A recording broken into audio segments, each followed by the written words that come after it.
অবশ্যই শ্রীকৃষ্ণের দ্বারকা নগরী সমুদ্রে ডুবে যাওয়ার পৌরাণিক গল্পটি নিচে দেওয়া হল। দ্বারকা এক স্বর্ণালী নগরী। কংস বধের পর জরাসন্ধের বারংবার আক্রমণ থেকে মথুরাবাসীকে রক্ষা করতে ভগবান শ্রীকৃষ্ণ সমুদ্রের মাঝে এক সুরক্ষিত ও ঐশ্বর্যমণ্ডিত নগরী নির্মাণের সিদ্ধান্ত নেন। বিশ্বকর্মার সহায়তায় এই নগরী নির্মিত হয়, যার নাম দ্বারকা।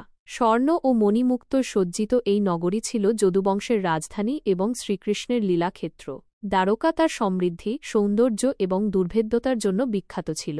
অভিশাপের কালো মেঘ।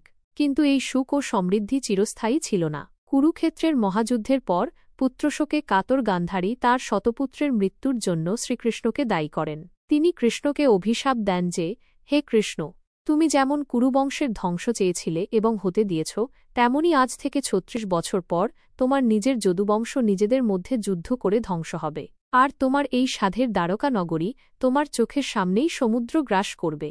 এর সাথে যুক্ত হয় আরও একটি অভিশাপের ঘটনা। একবার কিছু মুনি ঋষি দ্বারকায় আসেন। কৌতুকবশত কিছু উদ্ধত যদুব যুবক কৃষ্ণের পুত্র শাম্বকে গর্ভবতী নারীর ছদ্মবেশে সাজিয়ে ঋষিদের কাছে নিয়ে যায়। তারা ঋষিদের জিজ্ঞাসা করে, এই নারীর গর্ভে কী সন্তান আছে? ঋষিরা তাঁদের দিব্যজ্ঞানে এই ছলনা ধরে ফেলেন এবং ক্রুদ্ধ হয়ে অভিশাপ দেন যে শাম্ব একটি লৌহ মুষল প্রসব করবে, যা সমগ্র যদুবংশকে ধ্বংস করবে। সত্যিই শাম্ব একটি মুষল প্রসব করলে ভীত রাজা উগ্রসেন সেটিকে গুঁড়ো করে সমুদ্রে ফেলে দেন।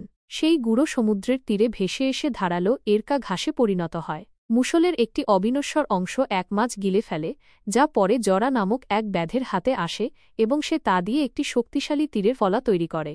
যদুবংশের আত্মবিনাশ। গান্ধারীর অভিশাপ অনুযায়ী কুরুক্ষেত্র যুদ্ধের ৩৬ বছর পর প্রভাস তীর্থে এক উৎসবে মদ্যপানে মত্ত হয়ে যদুবংশীয়রা ভয়ঙ্কর বিবাদে জড়িয়ে পড়েন।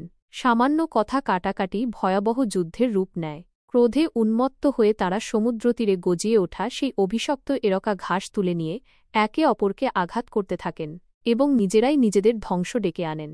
এই ভয়াবহ আত্মঘাতী যুদ্ধে প্রায় সমগ্র যদুবংশ ধ্বংস হয়ে যায়। শ্রীকৃষ্ণ, বলরাম, দারুক, কৃষ্ণের সারথি ও কয়েকজন ছাড়া প্রায় কেউই বাঁচেননি। এই ধ্বংসলীলা দেখে বলরাম যোগবলে নিজের দেহ ত্যাগ করেন। শ্রীকৃষ্ণের লীলা সংবরণ। যদুবংশের ধ্বংস এবং নিজের অবতারের উদ্দেশ্য সম্পূর্ণ হয়েছে দেখে শ্রীকৃষ্ণ এক অশ্বত্থ গাছের নিচে বিশ্রাম নিচ্ছিলেন। এমন সময় জরা নামক সেই ব্যাধ শিকার করতে এসে দূর থেকে কৃষ্ণের রাঙা পা দুটিকে হরিণ ভেবে ভুল করে এবং তার সেই মারাত্মক তীরটি নিক্ষেপ করে। তীরটি কৃষ্ণের পায়ে বিদ্ধ হয়। কৃষ্ণ বুঝতে পারেন তার পৃথিবী ত্যাগ করার সময় উপস্থিত। তিনি জরাকে ক্ষমা করে দেন এবং নিজের মানব লীলা সংবরণ করে বৈকুণ্ঠে গমন করেন। সমুদ্রের গ্রাসে দ্বারকা।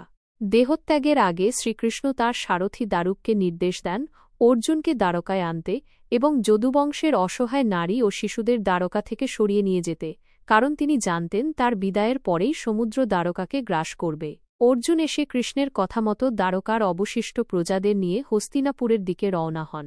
যখন তারা দ্বারকা ছেড়ে বেশ কিছুটা দূরে চলে এসেছেন, তখন পিছনে তাকিয়ে তারা দেখলেন এক অবিশ্বাস্য দৃশ্য।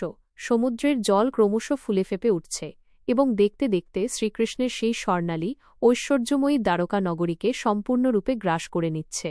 চোখের সামনেই একদা যদুবংশের গর্বের প্রতীক দ্বারকা অতল সমুদ্রের নিচে বিলীন হয়ে গেল, রেখে গেল শুধু স্মৃতি আর পুরাণ কথা। এইভাবেই অভিশাপ, অন্তর্ঘাত এবং ভগবানের ইচ্ছায় দ্বারকা নগরীর সলিল সমাধি ঘটেছিল।